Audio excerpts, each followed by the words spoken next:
Bonjour à toutes et à tous et bienvenue à ce troisième chapitre d'histoire de l'année de seconde si on inclut le chapitre introductif qui était consacré à la périodisation. Alors aujourd'hui nous allons continuer à nous intéresser à la Méditerranée, mais plutôt que de nous intéresser à la Méditerranée gréco-romaine, nous nous intéresserons à la Méditerranée médiévale. Médiévale, c'est-à-dire la Méditerranée du Moyen Âge. Alors ce Moyen Âge qui s'étend de 476 à 1492, c'est-à-dire plus d'un millénaire, nous n'allons pas l'étudier de façon exhaustive. Ça nous prendrait toute l'année, donc ce n'est pas là du tout l'enjeu. Nous allons étudier un siècle, un grand siècle, à moins ce qui se passe un petit peu avant et un petit peu après, mais en gros on va se centrer sur le XIIe siècle. Donc nous sommes au cœur du Moyen Âge, et nous allons voir que la Méditerranée, à cette époque, est un peu le cœur du monde. Le cœur du monde parce que c'est un espace d'échange considérable, mais aussi de conflit entre trois grandes civilisations. Alors un des plus grands historiens français, qui s'appelait Fernand Braudel, a justement fait une thèse consacrée à la Méditerranée, et il disait au sujet de la Méditerranée ceci. Qu'est-ce que la Méditerranée? 1000 choses à la fois. Non pas un paysage, mais d'innombrables paysages. Non pas une mer, mais une succession de mers. Non pas une civilisation, mais des civilisations entassées les unes sur les autres. Et c'est vrai que moi je souscris complètement à cette définition de Fernand Braudel. Si vous étudiez le rivage du sud de l'Espagne, que vous le comparez maintenant au sud de la France, ou à l'Italie, ou à la Grèce, ou à la Libye, ou au Proche-Orient, eh bien vous avez des paysages très différents. Donc cette Méditerranée, suivant que l'on se situe au nord, au sud, à l'est, à l'ouest, on trouve une variété de paysages. On trouve aussi une variété de mers. Ça semble étrange parce qu'on dit la mer Méditerranée, comment pourrait-il s'agir de mer au pluriel? Mais en fait, vous avez la mer Méditerranée, certes, mais au sein de cette mer, il existe d'autres petites mers. La mer des Baléares, la mer Illyrienne, la mer Égée ici, la mer Noire. Donc, finalement, à l'intérieur de cette grande mer qu'est la mer Méditerranée, nous avons une succession de petites mers intérieures qui jouent aussi un rôle très important. Et enfin, pourquoi parle-t-il de civilisations entassées les unes sur les autres? Eh bien parce que le patrimoine archéologique de la Méditerranée, encore aujourd'hui on le voit à travers le tourisme par exemple, est très riche. On trouve la civilisation musulmane au sud, la chrétienté latine au nord-ouest, et puis le monde byzantin orthodoxe en Grèce et en actuelle Turquie. Ces civilisations très différentes qui nous ont légué un très riche patrimoine et qui se sont succédés, affrontés, mais qui ont aussi parfois échangé de façon pacifique tout au long de la période que nous allons étudier. Alors la problématique qui nous intéresse finalement, c'est quelles sont les différentes formes de contact? S'agit-il d'affrontements ou plutôt d'échanges noués entre les civilisations de la Méditerranée au XIIe siècle? Alors là, une carte qui résume très sommairement ces trois civilisations. La chrétienté latine en orange, l'Empire byzantin en violet. Le violet, pourquoi? Parce que c'est la couleur impériale dans l'Empire byzantin, donc on le représente quasi systématiquement en violet. Et le monde musulman en vert, le vert étant la couleur de l'islam. Alors je vais vous montrer une carte un petit peu plus précise que nous avons ici, et qui nous présente donc ces trois civilisations. Alors, si vous analysez cette carte, vous allez voir que parmi ces civilisations, il y en a une qui est en expansion, c'est-à-dire qui s'étend sur les autres. Il y en a une autre qui est en recul et en expansion. Et il y en a une qui est vraiment en recul sur tous les fronts. Celle qui est en expansion, vraiment sur toutes les autres civilisations, c'est la chrétienté latine. Vous voyez que ce soit en Espagne, du fait de la Reconquista, la chrétienté latine progresse. En Sicile, à Chypre et aussi plus largement dans les États latins d'Orient fondés à la suite des croisades, et bien là la chrétienté s'étend sur le monde musulman.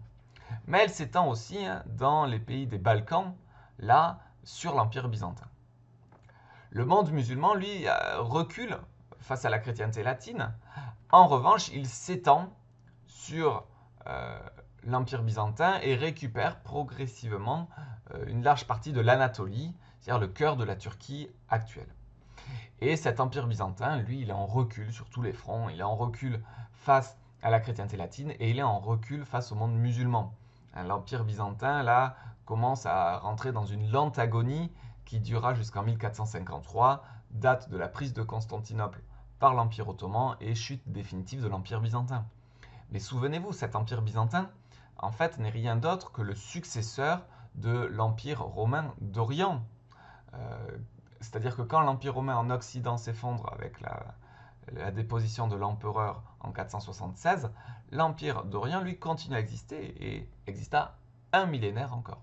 Donc en fait, l'empereur byzantin se considère comme le successeur des empereurs romains. Donc ces trois civilisations, on a donc l'Empire byzantin, héritier de l'Empire romain d'Orient, dont la capitale est Constantinople. Ensuite, l'Occident chrétien, qu'on peut aussi appeler la chrétienté latine, qui se distingue par l'ensemble des royaumes catholiques qui succèdent à l'Empire romain d'Occident. Et enfin, un monde musulman qui est lui-même divisé en trois califats. Vous avez un califat ici, le califat de Cordoue, puis le califat du Caire et le califat de Bagdad. Ça, nous y reviendrons tout à l'heure. Alors commençons par l'Empire byzantin. L'Empire byzantin, comme je l'ai dit, il est dirigé par un empereur qui a le titre du Basileus. Basileus, en grec, ça signifie le roi. Et d'ailleurs, le grec, c'est la langue écrite de cet empire. Là, on le reconnaît ici. Nous avons écrit du grec sur ces icônes qui représentent Basile II. Là, on a une mosaïque qui représente Alexis Ier. Cette icône qui est caractéristique des chrétiens orthodoxes. Et on va voir que si l'Empire byzantin est chrétien, tout comme l'Occident latin, ils ont une vision différente du christianisme. En effet, les catholiques reconnaissent l'autorité du pape qui siège à Rome, ici. Mais les orthodoxes, eux, reconnaissent avant tout l'autorité du patriarche de Constantinople. Et en 1054, les deux se disputent. Donc on voit là les catholiques à gauche, que l'on reconnaît à la tonsure, et les orthodoxes à droite, avec leur longue barbe. Et les deux se disputent pour des raisons certes religieuses, mais surtout pour des raisons politiques. L'enjeu, c'est qui est le plus puissant finalement, qui est le plus légitime à représenter les chrétiens entre le pape et le patriarche de Constantinople. Finalement, les deux ne se mettent pas d'accord et ils s'excommunient mutuellement, c'est-à-dire ils s'excluent chacun de leur communauté. Et à partir de là, nous avons un schisme, c'est-à-dire une séparation religieuse entre les catholiques à l'ouest et les orthodoxes à l'est.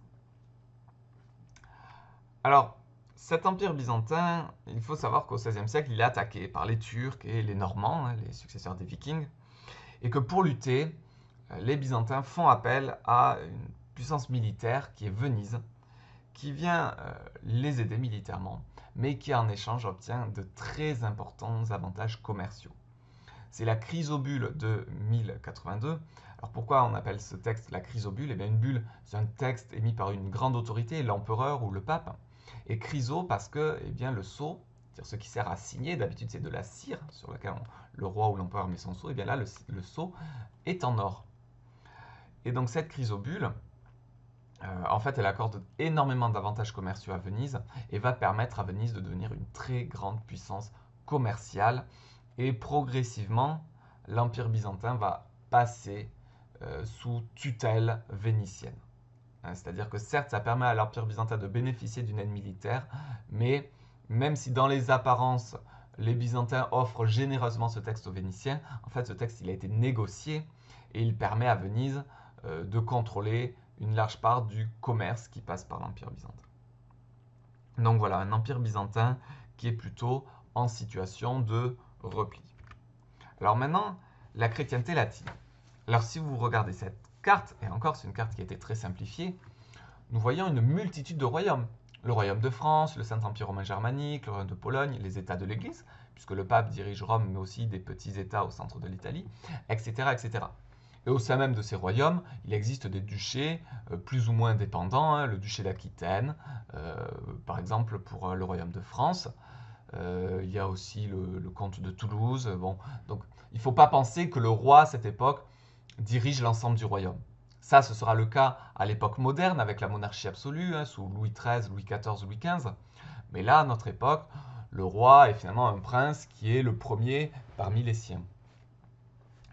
Donc du coup, un Occident chrétien qui, lui, n'a pas du tout d'unité politique, qui en revanche a une unité religieuse. Car qui est à la tête de la religion catholique? Eh bien, le pape, qui siège à Rome. Et justement, le pape, avec la réforme grégorienne, va chercher à assurer leur autorité sur l'ensemble du clergé, c'est-à-dire les gens d'église, les prêtres, les moines, mais aussi sur les laïcs. Les laïcs, au sens religieux du terme, hein, à ne pas confondre avec la laïcité telle qu'on en parle aujourd'hui. Les laïcs, quand on en parle au Moyen-Âge, finalement, ce sont les croyants, la communauté des catholiques, mais qui ne sont pas dans les ordres religieux. C'est les membres de la noblesse et du tiers-état, en fait. Et donc le pape cherche à se montrer comme étant supérieur et au clergé et aux laïcs. On le voit là, il se fait représenter, le pape Grégoire, sur un grand trône pontifical avec l'auréole pour montrer qu'il est sanctifié, et une colombe lui murmurant à l'oreille qui symbolise l'Esprit Saint. Ainsi, le pape se veut représentant de Dieu sur terre.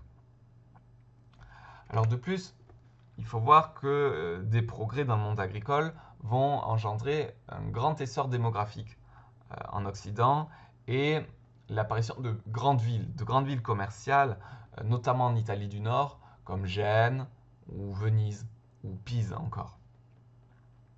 Donc, un Occident chrétien qui s'étend,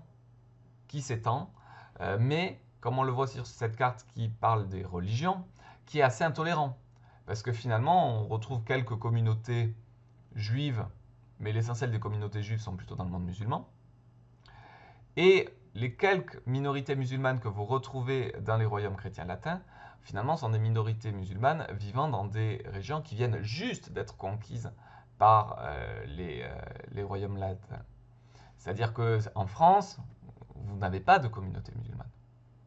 Alors que par ailleurs, eux, les musulmans, n'ont aucun mal à tolérer ou les chrétiens ou les juifs au sein de leur civilisation. Alors parlons justement du monde musulman.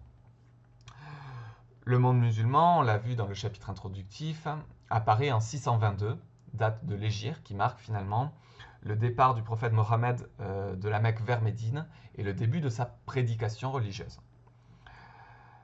Cependant, dès la mort du prophète, le monde musulman perd son unité politique. Il y a les sunnites, qui englobent la majorité des croyants, qui reconnaissent l'autorité d'Abu Bakr, un des lieutenants du prophète, et les chiites qui, eux, accordent finalement le pouvoir à Ali, qui était le gendre du prophète, c'est-à-dire l'époux de sa fille. Donc là, on a une division politico-religieuse. Il faut savoir que dans le monde musulman, il n'y a pas de rupture entre le politique et le religieux, puisque celui qui est à la tête des croyants, le calife, est en même temps un chef politique et en même temps religieux. Et normalement, en tout cas c'est comme ça que le prophète l'avait voulu, et c'est comme ça que c'est dit dans le Coran, l'Oumma, la communauté des croyants musulmans, doit être réunie en un seul califat, avec un chef politique religieux. Et là, on voit que dès le Xe siècle, il y a un gros problème, puisqu'on retrouve trois califats. Celui de Cordoue, le califat des Omeyyades, le califat du Caire, avec les Fatimides, et le califat de Bagdad, avec les Abbassides. Donc c'est un peu une aberration. Comme tous les croyants doivent faire partie d'un seul califat, et que là nous avons trois califats, on a un monde musulman qui est divisé politiquement et qui est aussi divisé religieusement. Parce que parmi ces califats, il y en a deux qui sont sunnites, vous savez, ceux qui se retrouvent dans Abu Bakr, les Omeyyades et les Abbassides, mais le califat des Fatimides, du Caire, eux sont chiites. Donc on voit là, finalement, que ce monde musulman est divisé politiquement et religieusement. Néanmoins, si on revient sur cette carte, on voit que le monde musulman contrôle quelque chose, économiquement parlant, de très important. Il s'agit de cette route commerciale qui relie l'Asie à l'Europe, que l'on appelle la route de la soie. Et là, vous remarquez, il n'y a pas de possibilité pour la route de la soie d'éviter le monde musulman. À part à aller vers le nord, à passer par les steppes de la Russie, mais là c'est beaucoup plus long, c'est beaucoup plus dangereux. Donc finalement, les commerçants préfèrent payer une taxe au califat de Bagdad et pouvoir le traverser librement pour regagner l'Europe. Donc à travers le contrôle de la route de la soie, finalement, ce monde musulman tire un grand bénéfice économique. Et aussi, on peut ajouter ce que l'on avait vu ici, le fait que ce monde musulman se caractérise par une grande tolérance vis-à-vis des minorités religieuses. Au moins les minorités religieuses dites des religions du livre. Alors qu'est-ce qu'on entend par religion du livre, avec un L majuscule? Eh bien, c'est les religions qui sont mentionnées dans le Coran et dont l'islam prétend être dans la continuité. C'est-à-dire que les musulmans considèrent qu'ils sont dans la continuité des chrétiens, qui eux-mêmes sont dans la continuité des juifs. Et pour cette raison, les juifs et les chrétiens peuvent continuer à pratiquer leur religion dans le monde musulman, à condition de payer une taxe. Et ils ont un statut spécial qui est le statut de dhimmi. C'est-à-dire que les dhimmis sont des minorités religieuses qui sont libres de pratiquer leur religion, différente de l'islam, mais qui doivent s'acquitter d'une taxe. Donc on a une sorte de tolérance religieuse dans le monde musulman que l'on ne retrouve pas véritablement ni dans l'Empire byzantin, ni dans la chrétienté latine. Alors si on résume tout ça dans ce tableau, on a un empire byzantin situé au nord-est, un occident chrétien au nord-ouest et un monde musulman au sud-est. L'empire byzantin est en repli, l'occident chrétien, lui, s'étend, et le monde musulman s'étend contre l'empire byzantin, mais est en repli face à la chrétienté latine. On a une unité politique dans l'Empire byzantin et au contraire une division politique dans l'Occident chrétien et dans le monde musulman. Au point de vue religieux, on a une unité religieuse dans l'Empire byzantin et dans l'Occident chrétien et une diversité religieuse dans le monde musulman. Et enfin, concernant la langue écrite majoritaire, et je précise écrite parce qu'il y avait énormément de dialectes oraux différents, c'est-à-dire qu'il faut penser dans le Tarn au XIIe siècle, on ne parle pas latin, à part les 2% qui font partie du clergé et une partie de la noblesse. Sinon, le reste de la population parle occitan. Mais par contre, la langue écrite, c'est le latin, dans tout l'Occident chrétien. C'est pour ça que parfois on parle de chrétienté latine. Et attention, du coup, il y a une confusion. Quand on parle de chrétienté, on pense aux chrétiens. Et en fait, ces chrétiens, c'est les catholiques. Parce que chrétien, il y a plusieurs branches dans le christianisme. C'est tous ceux qui se reconnaissent dans Jésus-Christ. Donc parmi les chrétiens, on retrouve les catholiques, mais aussi les orthodoxes. Et donc s'appeler la chrétienté, ça c'est un abus de langage favorisé par les papes, qui ainsi veulent essayer de montrer qu'eux, ils représentent l'ensemble des chrétiens, alors qu'en fait les papes ne représentent que les catholiques. Bon, et enfin, les autres langues, l'Empire byzantin c'est le grec, la langue écrite majoritaire, et pour le monde musulman c'est l'arabe. Ça ne veut pas dire qu'il n'y a pas d'autres langues, mais la langue écrite dans le monde musulman c'est l'arabe. Donc pour résumer tout ce que nous avons vu aujourd'hui, 3 civilisations, empire byzantin, chrétienté latine, monde musulman, un empire byzantin unifié religieusement et politiquement, une chrétienté latine unifiée religieusement mais divisée politiquement, et enfin un monde musulman divisé religieusement et politiquement. Dans la suite de ce cours, nous verrons maintenant en quoi finalement cette Méditerranée médiévale était un lieu d'affrontement. Sur ce, travaillez bien et à bientôt.